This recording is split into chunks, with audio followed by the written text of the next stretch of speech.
Bom, para quem não me conhece, meu nome é Padre Isaac, sou aqui da comunidade Aliança e Misericórdia. Estamos fazendo este caminho com a vida dos santos. Todos os dias apresentando aí para você um santo, além de conteúdos de espiritualidade. Sejam bem-vindos, já agradeço aqueles que têm comentado, partilhado também todos aqueles vídeos do canal. Vamos juntos para mais um itinerário com o santo de hoje.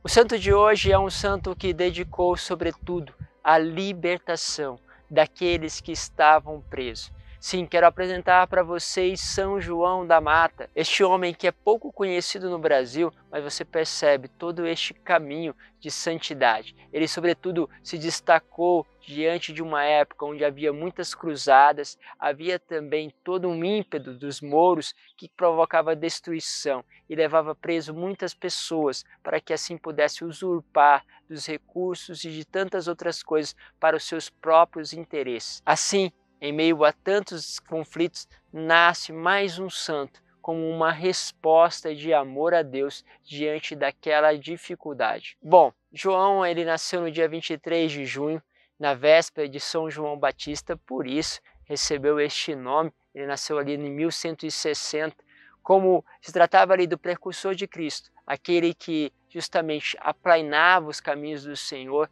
João recebeu este nome justamente olhando para João Batista. Assim a mãe sempre consagrou ele a Nossa Senhora como que um caminho diante das dificuldades, diante daquilo que ele deveria enfrentar, tinha sempre esta influência maravilhosa de consagração da Virgem. Então ele estabeleceu-se num ambiente bem cristão. Com apenas 10 anos de idade ele já fez o seu voto de castidade, mas o seu pai, que era barão, apesar de ser muito religioso, tinha muitas esperanças, né, que ele pudesse constituir aí uma vida normal. Afinal, o filho era dotado de uma capacidade intelectual profunda, e por isso levou o filho para que pudesse estudar naquilo que são as boas faculdades da sua época, desenvolver-se uma carreira, e ele fez isso muito bem. Até se mudou de cidade justamente para possibilitar que João tivesse esta boa educação. Mas o pai depois viu seu filho realmente se apaixonando por aquilo que era teologia.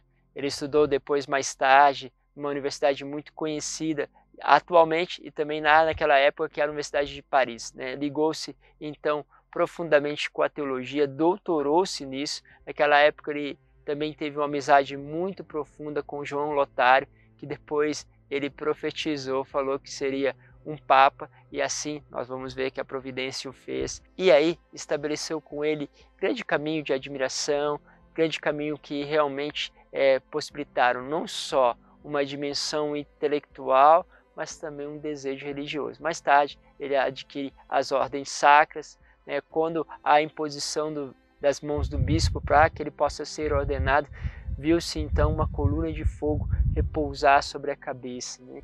Então era como que aquela coluna falasse um pouquinho daquilo que era os desígnios que o Espírito iria conduzir aquele jovem sacerdote. Ele tinha muitas vezes algumas experiências místicas.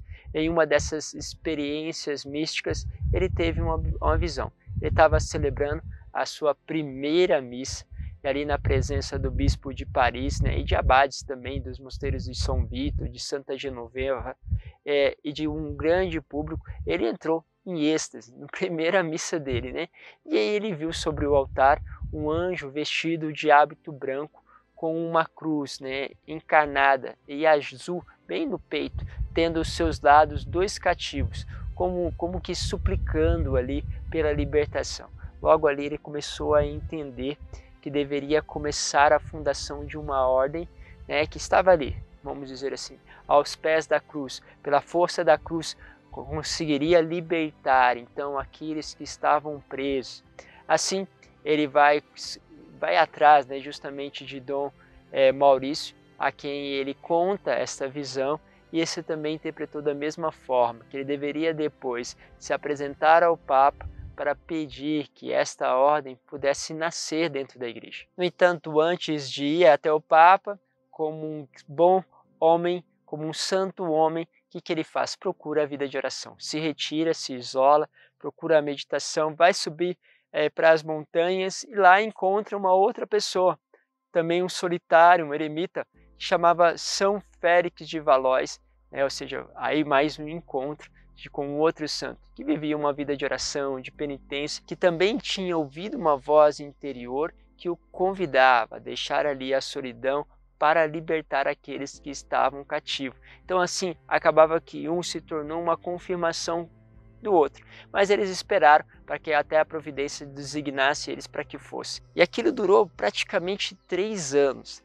Depois de um momento que eles estavam em oração, o que aconteceu? Eles viram um servo branco que tinha entre os chifres, né, uma cruz, com as mesmas cores do hábito de anjo que apareceram depois para São João da Mata, quer dizer, apareceram naquele momento lá da sua primeira missa. Viram nisso um sinal esperado, né? E partiram para Roma a fim de se apresentarem ali os planos para que o Papa pudesse aprovar.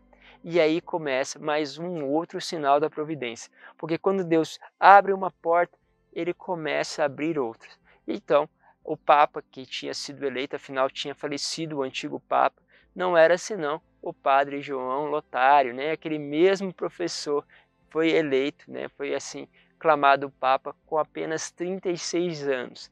Assim, esses homens encontraram ali um amigo, né? Que deu muita importância àquilo que eles traziam, né? Tratou com muita piedade, designou pessoas para que pudesse acompanhar a obra, né? E realmente foi como um zeloso pai que foi levando, foi conduzindo a obra da qual ele percebia que estava nascendo. Se não bastasse tudo isso, ainda quando o Papa celebrava a sua missa lá na Basílica de Latrão, conta-se que ele, no momento da consagração, teve a mesma visão com o anjo e com os 2 cativos, né? Que teve São João da Mata. Então, observe-se aí como as coisas vão se cumprindo e como vai se estabelecendo aí as graças e a vontade de Deus sobre um projeto e um desígnio para todas as pessoas. Assim nasce a obra que hoje nós conhecemos como Ordem da Santíssima Trindade para a redenção dos cativos. Assim, ela tinha como objetivo ir atrás justamente daqueles que estavam cativos e estabelecer ali a liberdade a esses homens e mulheres.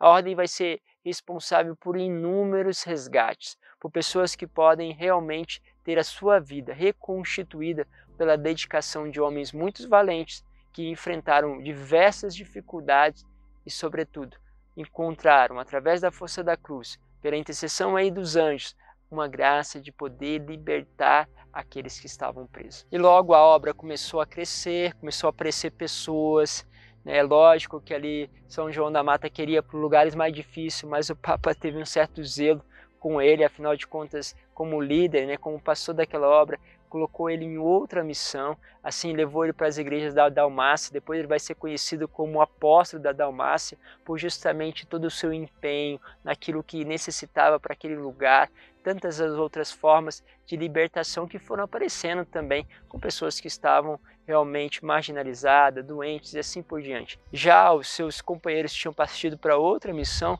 já trouxeram com eles os primeiros 186 escravos resgatados por aquilo que era o trabalho do coração deles, o trabalho de poder arrumar recursos e também de enfrentar as dificuldades para libertar esses homens. Depois a obra continua tentando socorrer cristãos que estavam ali aprisionados em Tunis, em Trípolis, em várias áreas, né?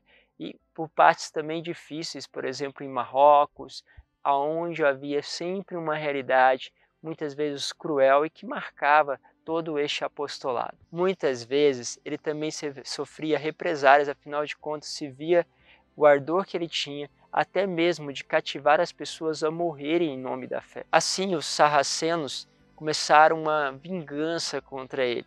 Pegaram ele uma vez sozinho, bateram nele até ele ficar totalmente ensanguentado, deixaram ele ali como que morrendo no seu próprio sangue, mas Deus milagrosamente tirou ele deste momento de sua morte, trouxe ele ardor, ele se levanta e continua o seu apostolado depois. Por fim, ele vai ouvir o apelo, né, da Espanha, né, cujo território em grande parte ali estava sobre o poder daqueles que eram os muçulmanos. Assim, começa-se também outra missão na Espanha, que se espalhara por muitos lugares, afinal de contas, os muçulmanos acabaram crescendo bastante, né? Assim, ele vai tentar fazer esse impedimento, vai tentar, sobretudo, fazer com que essas dificuldades, esses cativos também possam sair da Espanha, né? Junto com aquilo ali que era todas as artimanhas também dos muros. Ele também vai profetizar, né, sobre o rei Dom Alonso, né, rei da Castela, que apresentou-lhe então a sua família pedindo que abençoasse, e quando veio aquele menininho de 7 anos, né, ele predisse justamente que este menino seria aquele capaz que expulsaria os mouros de toda a Espanha. Foi o que sucedeu, afinal de contas, ele era nada menos do que Fernando III, o Santo, né, que depois, imagine vocês, não perdeu uma batalha sequer contra os mouros.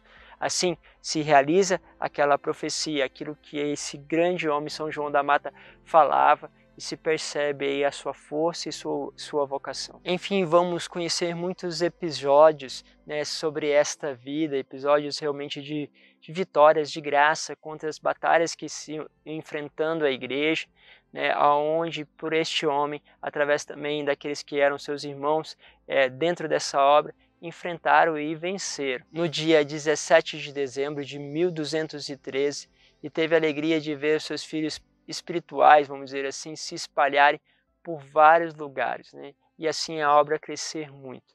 Sem dúvida, deixa aí para nós uma resposta de amor, de generosidade, de coragem, né, de enfrentar aquilo que são os desafios e tirar muitas vezes as pessoas daquela prisão, da qual, sem dúvida, Deus não tinha chamados, mas que a injustiça dos homens tinham conduzido aquelas pessoas. Enfim, pedimos a Deus esta graça de podermos também ser homens e mulheres que tragam a libertação, não só física, mas sobretudo do coração a tantas pessoas. Deus vos abençoe, Pai, Filho e Espírito Santo. Amém.